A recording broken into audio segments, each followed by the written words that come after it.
하나님께서 오늘 우리에게 주시는 말씀은 요나서 4장 1절에서 11절 말씀입니다. 요나서 4장 1절에서 11절 말씀을 함께 교독하겠습니다. 요나가 매우 싫어하고 성내며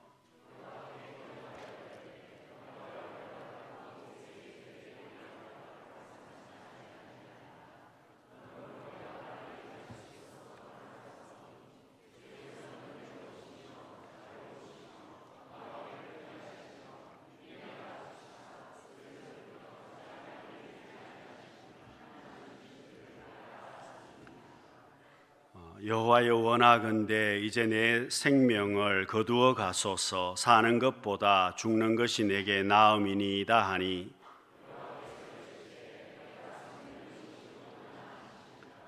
요나가 성읍에서 나가서 그 성읍 동쪽에 앉아 거기서 자기를 위하여 초막을 짓고 그 성읍에 무슨 일이 일어나는가를 보려고 그 그늘 아래에 앉았더라.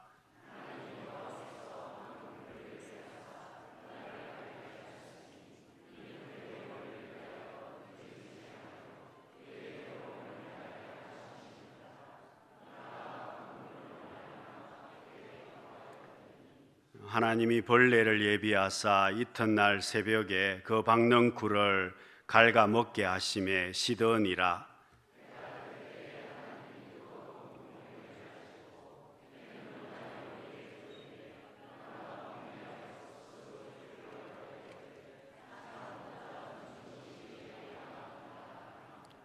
하나님이 요나에게 이르시되 내가 이 박는 굴로 말미암아 성내는 것이 어찌 옳으냐 하시니 그가 대답하되 내가 성내어 죽기까지 할지라도 옳으니이다 하니라.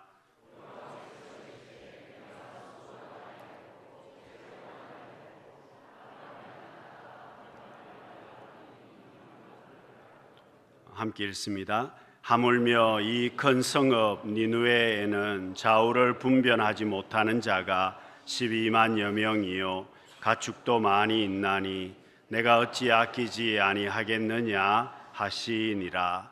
아멘. 만 권의 책에 둘러싸여서 하루 종일 책 읽는 남자란 특종 세상에서 나온 이야기입니다. 잠깐 영상을 하나 보겠습니다.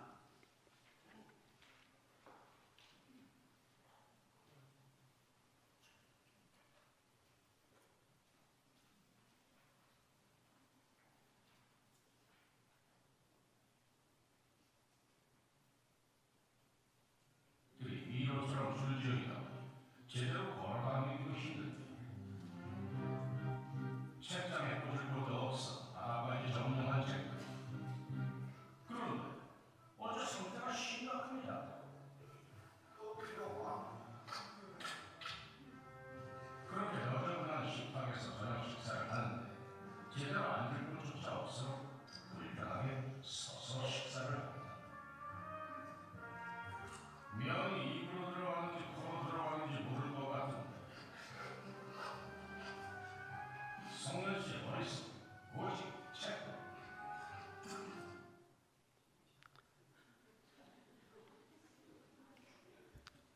여러분, 이분이 비정상적으로 살고 있습니다. 특종 세상에서 나온 이야기인데 집에 책이 10,000권 가까이 있습니다. 그런데 하루 종일 책만 읽고 있습니다. 그런데 주방은 완전히 쓰레기장이나 마찬가지였습니다. 이렇게 왜 비정상적으로 살고 있느냐? 가치관에 문제가 생겼기 때문입니다. 생각에 문제가 생겼다는 겁니다. 여러분, 이분이 가난한 환경에서 태어났습니다. 그리고 청소년기에 영어만 잘하면 내가 잘 살 수 있다고 생각을 해서 영어 공부를 정말 열심히 했다고 합니다. 그렇게 해서 크게 성공을 했습니다. 그렇게 성공을 하고 퇴직 후에는 10수억 원의 자산가가 되었다고 합니다. 그런데 64세 때 건물을 잘못 사서 경제적으로도 어려워지고 가족과도 헤어지게 되었습니다. 그가 한두 번 죽으려고 시도도 했습니다마는 그가 다시 영어 공부를 통해서 이겨내기로 결심을 했다고 합니다. 그래서 여러분, 이 사람이 하는 일은 하루 종일 영어 책을 읽고 공부하고 또 대기업에 나가서 강의도 할 때도 있습니다. 그런데 놀라운 것은 자기 집의 상황이 정리가 하나도 안 되어 있습니다. 책은 엄청나게 많지만 쓰레기장이나 마찬가지 같고, 그리고 음식은 주방은 지저분하다 못해 엄청나게 더러웠습니다. 여러분, 왜 그럴까요? 이 사람은 지금 가치관이 왜곡이 되어 있었습니다. 자기가 자기를 보호할 수 있는 것은 영어뿐이라고 생각을 해서 그 영어를 공부하고 성공한 경험 때문에 영어 책만 보고 있습니다. 자기를 보호하기 위해서 책에 집착하고 있는 겁니다. 그러다 보니까 영어를 공부하는 것이 가장 중요하고, 집안 관리나 음식을 만드는 것이나 설거지나 청결하게 되는 것은 시간을 뺏기는 것으로 생각을 해서 다른 것은 아무것도 하지 않습니다. 여러분, 오히려 책에 집착하는 그것 때문에 정상적인 생활을 못하고 있는 겁니다. 여러분, 이분의 모습을 보니까 답답하지 않습니까? 여러분, 우리의 가치관이 잘못되면 본질을 다 잃어버리게 됩니다. 여러분, 나의 생각이 잘못되면 본질을 다 잃어버립니다. 생각이 잘못되면, 가치관이 잘못되면 무엇이 중요한지 우선순위가 다 무너진다는 겁니다. 여러분, 요나도 마찬가지였습니다. 여러분, 요나가 선지자였고 하나님을 제일 잘 알 수 있는 그런 요나였습니다. 그런데 요나가 하나님을 알지를 못합니다. 그리고 잘 아는 것 같은데 요나는 하나님을 모르는 사람이 되고 말았습니다. 여러분, 요나의 가치관 때문이었습니다. 여러분, 지금 요나는 니느웨 사람들은 반드시 망해야 한다고 생각하고 있습니다. 니느웨 사람들은 반드시 하나님 앞에 심판을 받아야 한다는 겁니다. 이것이 요나의 생각입니다. 여러분, 요나가 똑똑한 사람이었습니다. 그래서 혹시라도 하나님께서 나를 보내서 니느웨 사람들에게 가서 하나님의 말씀을 전했을 때에 그 사람들이 혹시 말씀을 듣고 회개하면 안 되기 때문에 요나가 반대 방향 다시스로 도망을 간 것이었습니다. 여러분, 하나님께서 강제적으로 요나를 꼼짝할 수 없도록 하셨기 때문에 요나가 회개하고 하나님의 말씀에 순종해서 니느웨로 왔습니다. 대충 말씀을 전했습니다. 그랬는데 왕으로부터 니느웨 백성 모두가 다 하나님 앞에 회개하기 시작했습니다. 요나가 걱정한 일이 현실로 드러났습니다. 요나가 우려했던 일이 일어나지 않았습니까? 결국 요나가 하나님 앞에 성내는 장면이 나옵니다. 요나가 매우 싫어하고 성내며 하나님 앞에 내 생명을 거두어 달라고 땡깡을 부리기 시작했습니다. 여러분, 요나가 왜 이렇게 하는 것입니까? 요나는 자신의 생각 때문에 하나님의 마음을 알지를 못했습니다.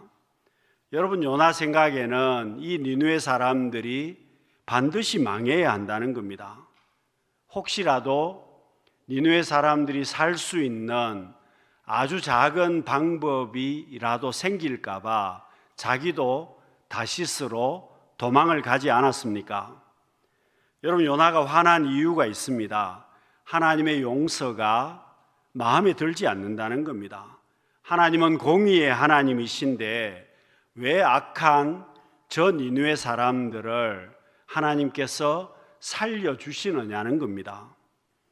여러분, 요나는 자기 뜻대로 되지 않았다고 해서 하나님 앞에 성을 냅니다. 하나님 앞에 땡깡을 부립니다. 어린아이처럼 하나님 앞에 땡깡을 부리고 있습니다. 4절 말씀에 보시면은요, 여호와께서 이르시되 내가 성 내는 것이 옳으냐. 여러분, 하나님께서 요나에게 반문하십니다. 너가 왜 성을 내느냐? 지금 하나님이 요나에게 말씀하시는 것은 요나의 생각이 잘못됐다는 것을 지적하는 겁니다. 요나의 가치관이 잘못되었다는 것을 하나님께서 지적하시는 말씀이었습니다. 여러분, 어떤 분은 그렇게 이야기합니다. 구약의 하나님은 공의의 하나님이시고 신약의 하나님은 사랑의 하나님이다. 그러나 여러분, 그렇지 않습니다. 구약의 하나님이나 신약의 하나님은 공의와 사랑의 양면성을 다 가지고 계십니다.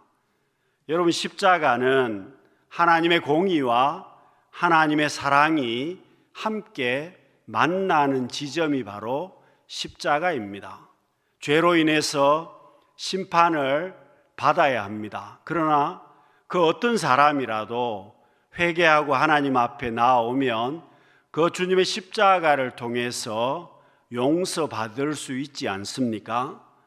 여러분, 요나가 하나님의 사랑에 대해서 오해를 하고 있습니다.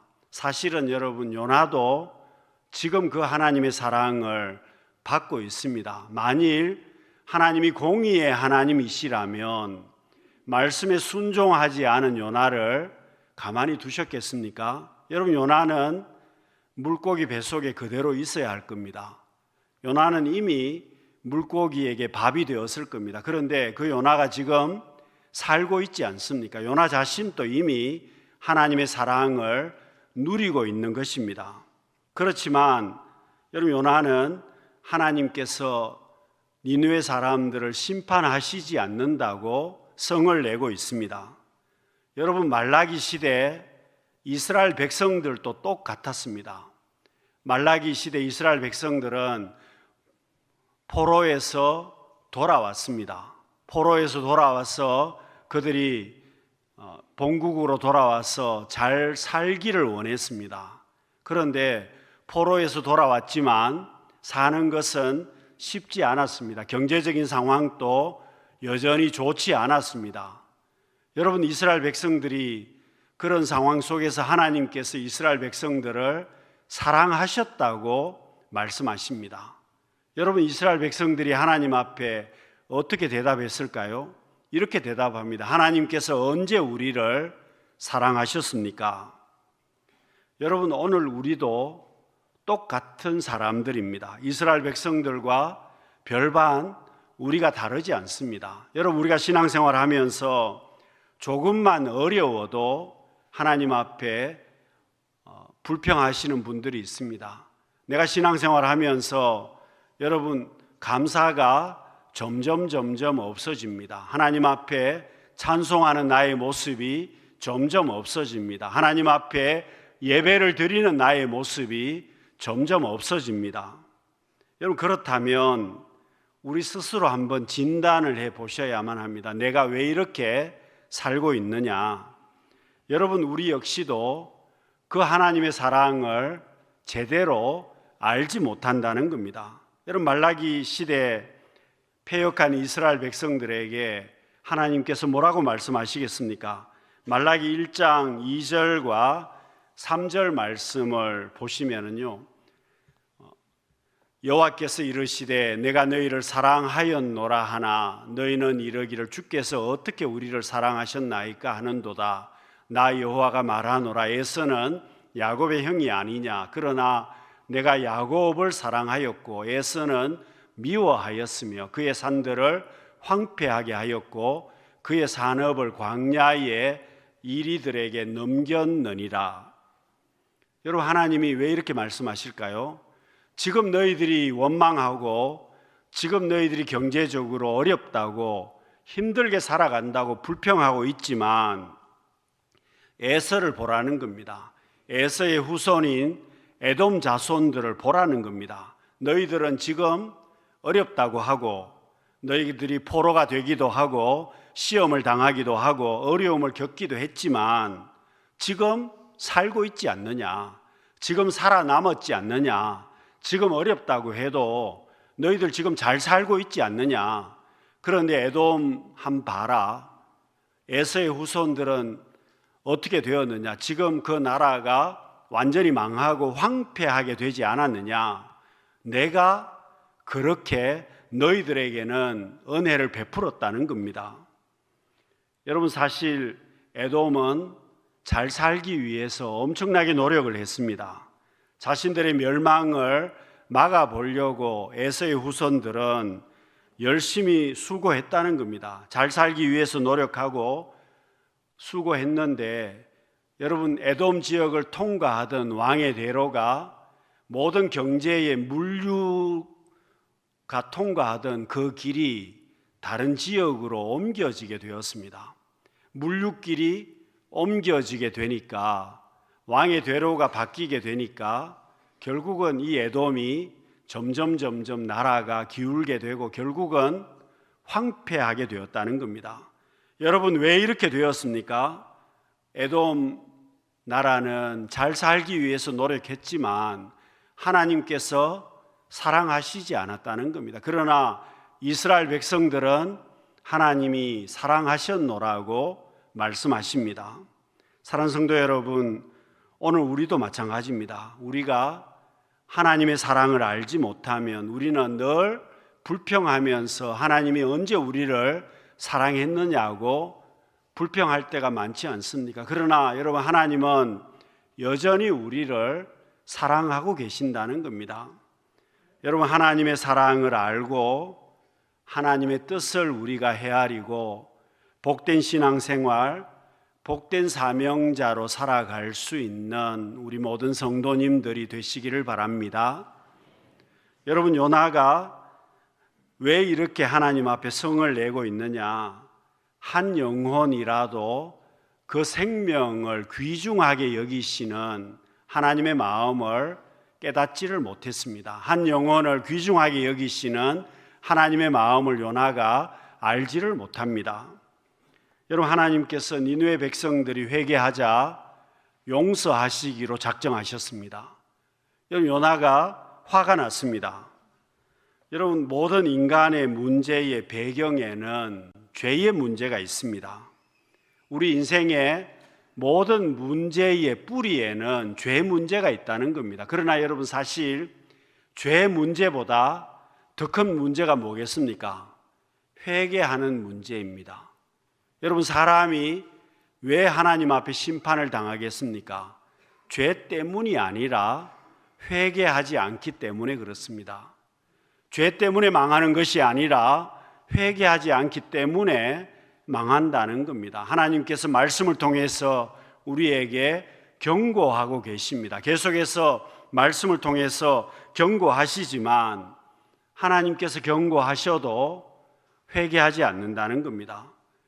여러분, 아담과 하와가 선악과를 먹었습니다. 선악과를 먹은 다음에 곧바로 아담과 하와가 에덴 동산에서 여러분 쫓겨났습니까? 그렇지 않았습니다. 성경을 보시면은요, 하나님께서 아담과 하와를 찾으셨습니다. 아담아, 내가 어디에 있느냐라고 하나님이 물으셨습니다. 여러분, 하나님이 지금 아담이 숨어 있는 장소를 몰라서 숨바꼭질하고 있는 게 아닙니다. 하나님께서 아담이 어디에 있는지, 아담이 무슨 일을 했는지 모르시겠습니까? 다 알고 계십니다. 그런데 왜 하나님이 아담아, 너가 어디에 있느냐라고 아담을 찾으시겠습니까?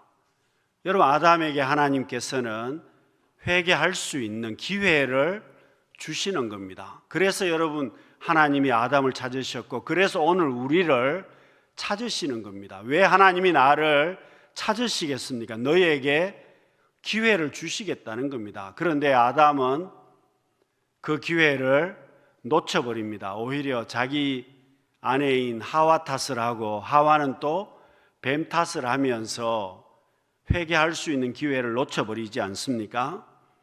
여러분, 인간의 죄 문제를 해결하시기 위해서 주님이 오셨고 주님이 십자가를 지셨습니다. 오늘 우리 모두가 그 사랑을 받고 살아가고 있습니다. 그래서 여러분, 하나님께서 무엇을 귀중하게 생각하시느냐?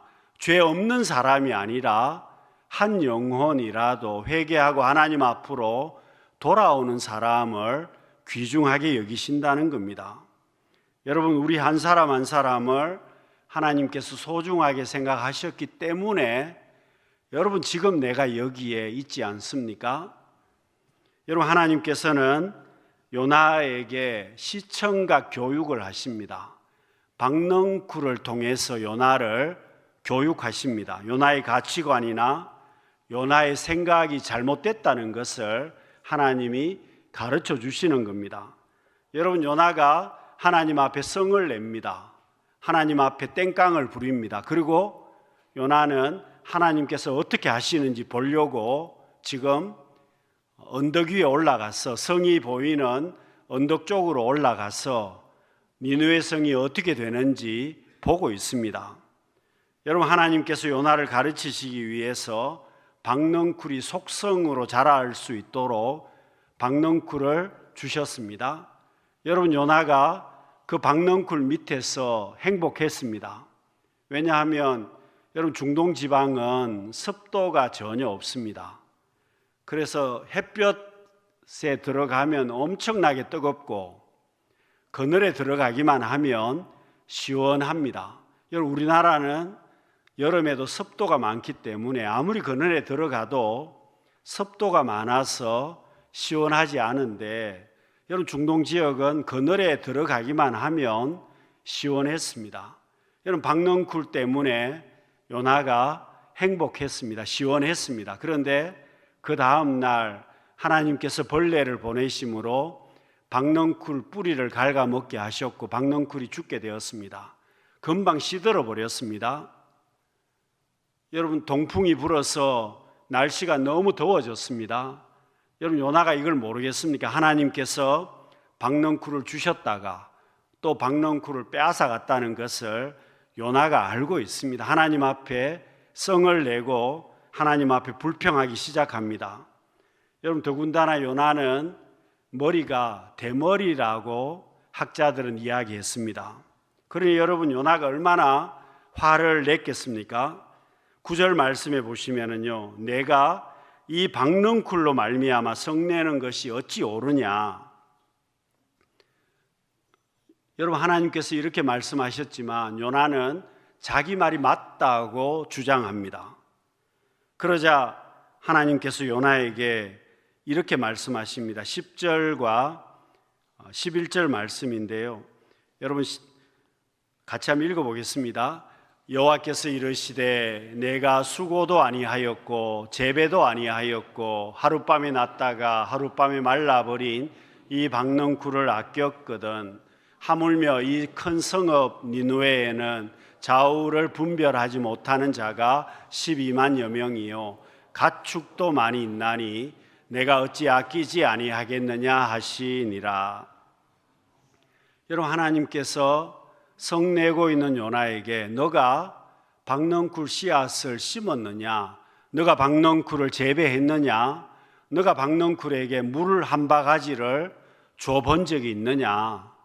아무것도 하지 않아 놓고 박넝쿨을 그렇게 아꼈으면 이 니느웨 성읍에는 좌우를 구별하지 못하는 사람만 12만 명이 넘는다는 겁니다. 그리고 가축들도 엄청나게 많은데 그 생명들을 내가 왜 아끼지 않겠느냐. 하나님께서 요나에게 질문하시는 겁니다. 사랑하는 성도 여러분, 요나는 자신의 가치관, 자신의 생각이 맞다고 우기고 있었습니다. 주님의 마음을 알지를 못했습니다. 여러분 오늘 우리도 마찬가지입니다. 하나님의 마음을 알지 못하고 내 생각을, 내 가치관을 고집할 때가 참 많습니다. 여러분 서두에 1만 권이나 되는 책을 가지고 있으면서도 그 책을 하루 종일 읽고 있는 사람이지만 정작 책에 대해서는 알지 못하는 한 사람을 보았습니다. 여러분 우리가 책 한 권을 잘 읽으면 주방을 깨끗하게 해야 된다는 것을 모르겠습니까? 음식을 잘 먹어야 한다는 것을 모르겠습니까? 집을 정리해야 된다는 것을 모르겠습니까? 책 한 권을 읽지 못해도 여러분 일자 무식이라도 그런 상황을 알지 않겠습니까? 그런데 이 사람은 하루 종일 책을 읽으면서도 결국은 책의 내용을 전혀 알지 못하는 사람이라는 겁니다. 수만 권의 책이 있으면 뭘 하겠습니까? 수천 권의 책이 있으면 무슨 소용이 있겠습니까? 여러분, 요나가 하나님의 마음을 알지 못했습니다. 선지자라고 하더라도 무슨 의미가 있겠습니까? 여러분, 자녀들이 부모의 마음을 알지 못할 때가 있습니다. 요즘 폭삭소가수다라는 드라마를 본 분들이 많습니다. 그 이야기를 하시는 분들이 많은데 그 드라마 속에 아버지와 아들의 이야기가 많이 나옵니다. 여러분, 아들이 자기가 잘못해가지고 엄마 아버지가 고생한다는 것을 알고 있습니다. 자기가 사고를 쳐서 아버지가 그 아들을 위해서 자기 배를 팔았습니다. 아들의 문제를 해결하기 위해서 아끼던 배를 팔아서 아들의 문제를 해결했습니다. 그래서 아들은 그 아버지가 자기 때문에 희생한다는 것을 알고 돈을 벌기를 원했습니다. 그래서 빨리 돈을 벌기 위해서 원양어선을 타려고 합니다. 아버지 몰래 원양어선을 타고 항구를 떠났습니다. 여러분, 아버지가 그 아들의 이야기를 나중에 듣고 이미 배는 떠났는데 그 배 선장에게 무전을 쳐서 항구로 배를 좀 돌려달라고 이야기를 합니다. 여러분, 선장이 그냥 돌리겠습니까? 결국 기름값을 주겠다고 하고 나중에는 기름값을 몇 배를 쳐주겠다고 해서 항구로 다시 배가 돌아왔습니다. 여러분, 아들의 입장에서는 자기 잘못 때문에 집안 가세가 기울었고 순수한 마음으로 돈을 벌기를 원해서 배를 탔는데 아버지 생각은 달랐습니다. 아들이 배를 타지도 못하고 뱃일을 하지도 못하는 애가 위험한 원양어선을 타면 아들의 생명에 문제가 생긴다는 것을 아버지는 알고 있었습니다. 아들보다는 아들의 건강이 돈보다 더 중요하고 아들의 생명이 배보다 돈보다 더 중요하기 때문에 돌아오라는 것이었습니다. 여러분, 그렇습니다. 부모의 마음을 알지 못하는 자식이 장성해서 결혼하고 자식을 낳고 키우다 보면 그때 가서야 부모의 마음을 알 때가 많습니다. 여러분, 딸이 어머니의 말을 잘 듣지 않습니다. 딸이 엄마의 마음을 알지 못하면 엄마가 하는 말이 있습니다. 너도 시집 가서 너 같은 딸 낳아가지고 한번 키워보면 내 마음을 알 것이다. 여러분, 어머니들이 답답하면 그렇게 말을 합니다. 요나도 지금 그렇습니다. 선지자이면서도 하나님의 마음을 제일 알지 못합니다. 여러분, 오늘 우리도 그렇지 않습니까? 요나와 꼭 같습니다. 여러분, 내 생각대로라면, 내 판단대로라면, 나의 가치관대로라면 우리는 하나님의 마음을 알 수가 없습니다. 당연히 불평하게 되어 있습니다. 사랑하는 성도 여러분, 어디에 가치관을 두고 살고 계십니까? 땅에다가 가치관을 두고 살고 계십니까? 아니면 하늘에 가치관을 두고 살고 계십니까? 여러분, 하나님께서 요나에게 말씀하시는 것이 무엇입니까? 하나님께서 오늘 나에게 말씀하시는 것이 무엇이겠습니까? 여러분, 하나님의 관심은 생명에 있다는 것입니다. 하나님의 관심은 한 영혼에게 있다는 겁니다. 하나님의 관심은 생명 구원하는 데 있기 때문에 회개하는 자에게는 얼마든지 하나님께서 은혜를 베풀어 주신다는 겁니다. 여러분, 축복의 날을 앞두고 여러분, 우리가 하나님 앞에 어떤 마음으로 서야 하겠습니까? 하나님께서 기뻐하시는 한 생명을 구원하는데 여러분, 하나님께서 원하시는 아버지의 마음을 알고 영혼 구원에 한 생명 구원하는데 우리가 힘을 쓰고 하나님 앞에 나아가심을 통해서 하나님의 마음을 기쁘게 할 수 있는, 흡족하게 할 수 있는 우리 모든 성도님들이 되시기를 바랍니다. 기도하겠습니다. 사랑이 많으신 하나님 아버지, 축복의 날을 앞두고 저희들 하나님의 마음을 알게 하여 주시고 한 생명을 구원하는 일에 최선을 다할 수 있는 복된 저희들이 다 되게 하여 주옵소서. 예수님 이름으로 기도드립니다. 아멘.